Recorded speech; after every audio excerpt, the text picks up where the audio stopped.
আমরা কে না চাই যে শারীরিকভাবে সুস্থতা থাকতে, তাহলে আমাদের কিছু খাদ্য অভ্যাস এড়িয়ে চলতে হবে। তো আজকের ভিডিও আমি তুলে ধরবো যে আমরা বেসিক্যালি কী কী খাদ্য থেকে বিরত থাকবো। এর মধ্যে এক নম্বর হচ্ছে অতিমাত্রা সুগার জাতীয় জিনিস। যখন আমরা অতিমাত্রা সুগার জাতীয় জিনিস আমাদের দেহের মধ্যে গ্রহণ করি, তখন ওই সুগারগুলো যে আমাদের রক্তের মধ্যে জমা হয়, যখন রক্তের মধ্যে অবল উঠবে তখন আমাদের ডায়াবেটিস হয়ে যেতে পারে। আর দুই নম্বর হচ্ছে অতিমাত্রা কোলেস্ট্রল থাকা জিনিস, যেগুলো হতে পারে চাউমিন, বিরিয়ানি বা যে কোনো তেল জাতীয় জিনিস, যেগুলো আমাদের রক্তনালীর উপরে প্রভাব ফেলে বা রক্তনালী ব্লকেজ করে। এর ফলে আমাদের হার্টের মধ্যে একটা প্রেশার পড়ে, এর কারণে হার্ট অ্যাটাকও হয়ে যেতে পারে যখন অতিমাত্রা কোলেস্ট্রল হবে।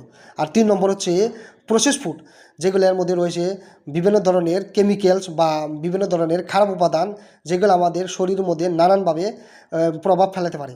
আর চার নম্বর হচ্ছে নেশাদ্রব্য জিনিস, যেগুলো হতে পারে বিড়ি, সিগারেট, জর্দা, সাদা, অ্যালকোহল, যেগুলো আমাদের রক্তনালী প্লাস নার্ভগুলা নানানভাবে ক্ষতি করতে পারে।